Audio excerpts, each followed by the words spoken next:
Welcome back students. तो आज हम लोग स्टार्ट करने वाले हैं प्रैक्टिस सेट 17.1। और जैसे कि हमने अपने लास्ट लेक्चर में देखा था कि हम कुछ सर्कल के बेसिक प्रॉपर्टीज़ के बारे में स्टडी किए थे, जिसमें properties of chord of a circle के बारे में हमने स्टडी किया था। ठीक है, और उसी के बाद मैंने कहा था कि पाइथागोरस के फॉर्मूले भी हम लोग को यूज़ करना पड़ सकता है इस प्रैक्टिस सेट में। ठीक है, तो चलिए देखते हैं 17.1 ये कैसे हम सॉल्व कर सकते हैं। तो चलो स्टार्ट करते हैं प्रैक्टिस सेट 17.1। तो जिसमें अगर पहला क्वेश्चन हम लोग देखें तो पहला क्वेश्चन क्या दिया हुआ है कि in a circle with centre P. ठीक है, तो इस सर्कल की बात की जा रही है। इस सर्कल में सेंटर क्या है, पॉइंट पी है। ठीक है, एंड इस सर्कल में and chord A B is drawn of length 13 centimetre. इसके अंदर जो कॉर्ड है ए बी, ठीक है, वो कितना है, 13 सेंटीमीटर का है। राइट, 13 सेंटीमीटर का है। एंड जो पी क्यू है वो परपेंडिकुलर है ए बी पे, पी क्यू परपेंडिकुलर है ए बी पे। Then find the length of Q B. तो ये क्यू से लेके बी तक का लेंथ हमें फाइंड आउट करना है। तो लास्ट लेक्चर में हमने देखा था जो प्रॉपर्टी पढ़ा था कॉर्ड का, ठीक है, सर्कल के लिए, वो उसी प्रॉपर्टीज़ का हम लोग यूज़ करने वाले थे। जब भी परपेंडिकुलर होता है ना, सेंटर से कोई लाइन आती है, सेंटर से कोई लाइन आती है जो कि किसी कॉर्ड पे आके परपेंडिकुलर होती है, तो वो दोनों कॉर्ड को क्या करता है, इक्वली बाइसेक्ट कर देता है। मतलब ये जितना भी होने वाला है इक्वल दो पार्ट में डिवाइड हो जाएगा। ठीक है, तो चलिए स्टार्ट करते हैं इसको, इसकी सॉल्विंग देखते हैं कैसे सॉल्व होता है। यहाँ पे मैंने डायग्राम ऑलरेडी ड्रॉ कर लिया है और अब मैं इसके सॉल्यूशन स्टार्ट करूँगा। सबसे पहले जो चीज़ें मुझे इस डायग्राम में दिख रहा है गिवन, वो सारी चीज़ें नोट कर लूँगा। तो ये लिखूँगा कि सेगमेंट पी क्यू जो है ए बी पे परपेंडिकुलर है, तो वो चीज़ पहले मैं नोट कर लूँगा। सेगमेंट पी क्यू, ठीक है, ये परपेंडिकुलर है किस पे, सेगमेंट ए बी पर। ठीक है, ये नोट कर लूँगा। एंड जब ये परपेंडिकुलर हो जाता है ना, तो जहाँ पे परपेंडिकुलर होता है वो पॉइंट क्या करता है, इक्वली बाइसेक्ट करता है। मतलब वो पॉइंट क्यू यहाँ पे क्या रोल प्ले करेगा, मिड पॉइंट का। तो मैं लिख सकता हूँ कि point Q is mid point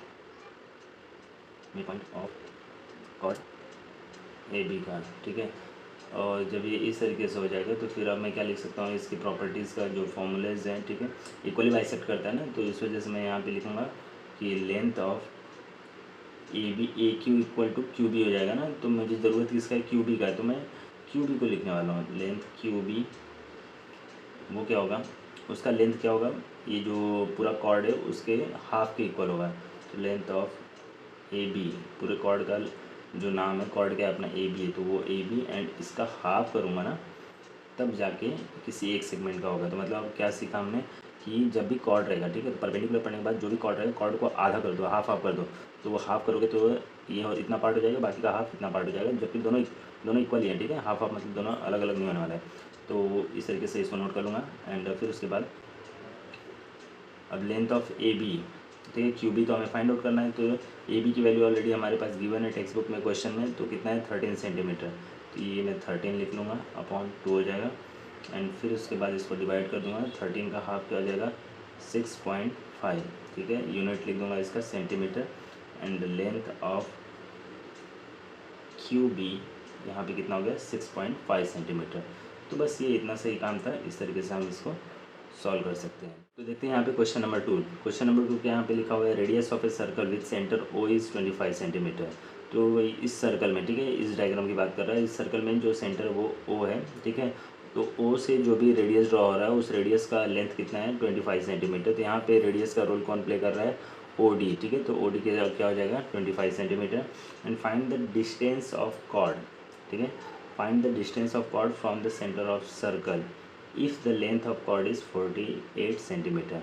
अब क्या कह रहा है कि इसमें जो कॉर्ड है, कॉर्ड का लेंथ दिया हुआ है, ठीक है, कॉर्ड का लेंथ दिया हुआ है 48 सेंटीमीटर। लेकिन पता क्या करना है, ये जो सेंटर है ना, इस सेंटर से कॉर्ड कितने डिस्टेंस पे है, ठीक है, कितना कितना दूर है। तो ये कॉर्ड से सेंटर के बीच का जो डिस्टेंस है वो हमें पता करना है।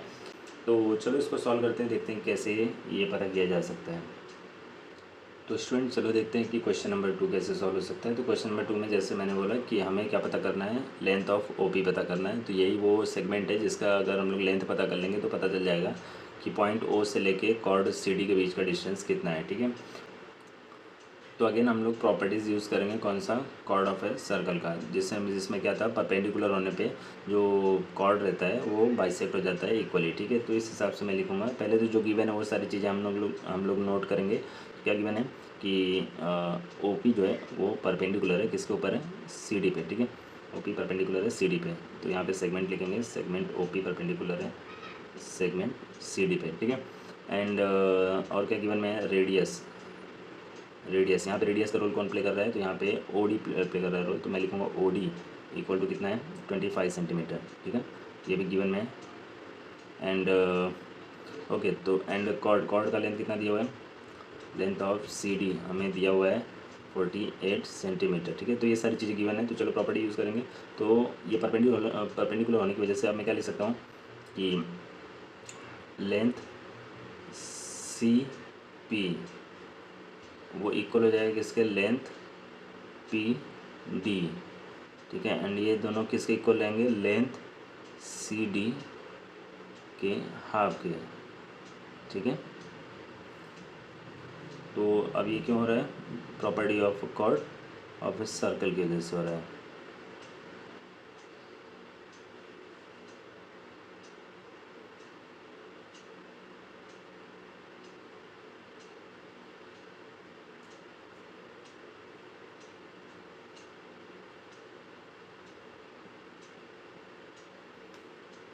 ठीक है, तो इस हिसाब से मुझे नीड किसका है, लेंथ ऑफ पी डी, क्योंकि देखो मैं ना क्या करने वाला हूँ इस ट्रायंगल में।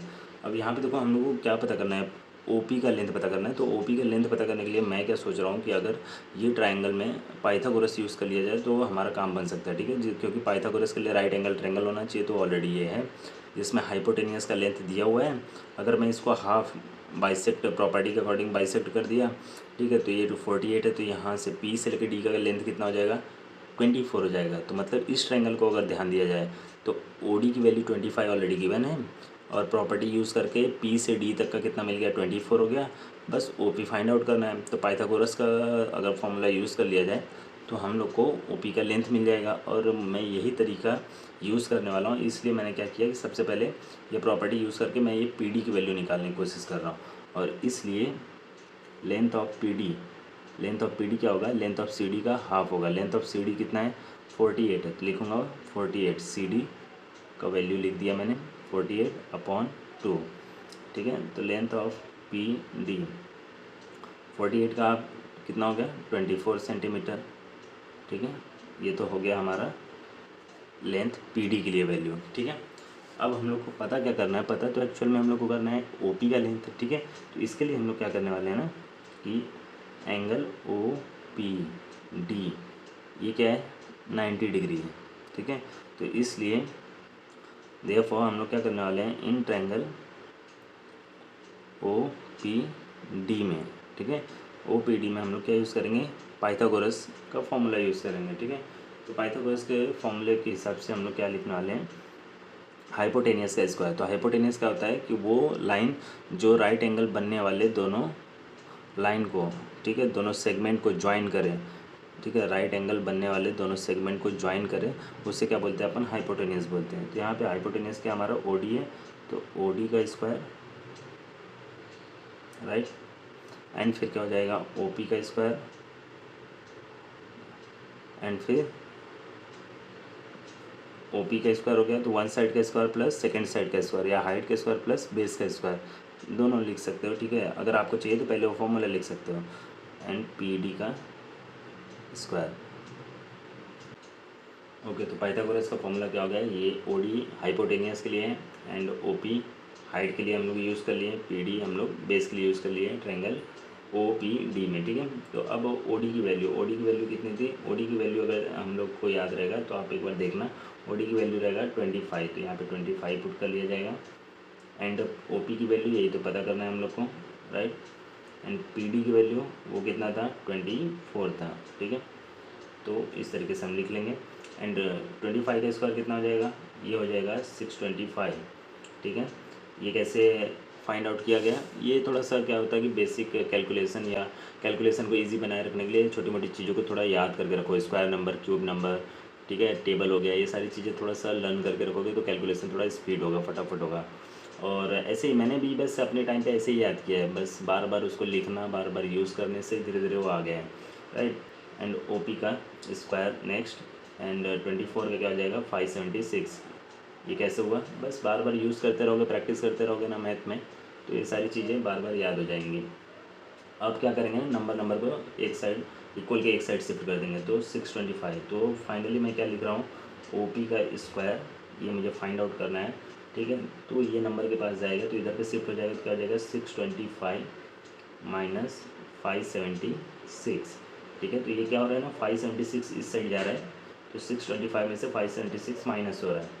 तो मतलब मुझे क्या देखने को मिलेगा कि ओ पी का स्क्वायर इक्वल टू एक साइड रहने वाला है, ठीक है, इक्वल एक साइड रहने वाला है, सेकंड साइड क्या रहने वाला है, 625 में से 576 माइनस होते रहेगा, ठीक है, होने वाला है। तो एंड ओ पी का स्क्वायर, एंड अगर इसको माइनस किया जाए तो ये कितना हो जाएगा, 76 है तो 24 इस साइड हो जाएगा, एंड 25 ये 49 हो जाएगा, राइट। एंड अब क्या करेंगे, स्क्वायर रूट ले लेंगे हम लोग बोथ साइड, ठीक है, taking square root on both side. तो ऐसे में ओ पी जो डबल टाइम था वो अकेले एक ही बार लिखना पड़ेगा, एंड 49, तो 49 क्या हो जाएगा, 49 का स्क्वायर रूट अगर करेंगे तो क्या हो जाएगा 7, है ना। तो इस तरीके से हो जाने वाला है, क्योंकि अंडर रूट में जाएगा, 49 अंडर रूट में जाएगा तो पेयर बनेगा 7 इंटू 7।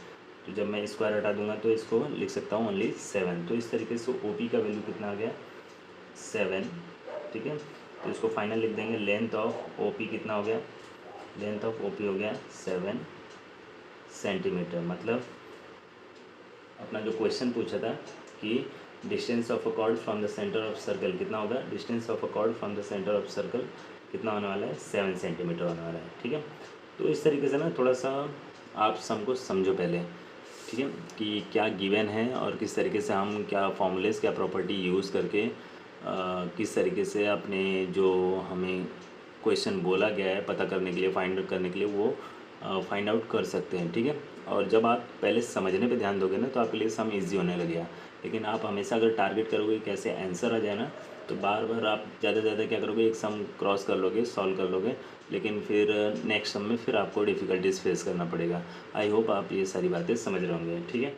तो आज के लिए बस इतना ही। आज के लेक्चर में हमने ये दोनों सम अच्छे से सॉल्व कर लिया और देखा कैसे हम अपने आंसर को फाइंड आउट कर सकते हैं और कैसे फॉर्मूलेज और प्रॉपर्टीज़ का यूज़ किया जा सकता है जो हमने सीखा है, ठीक है। तो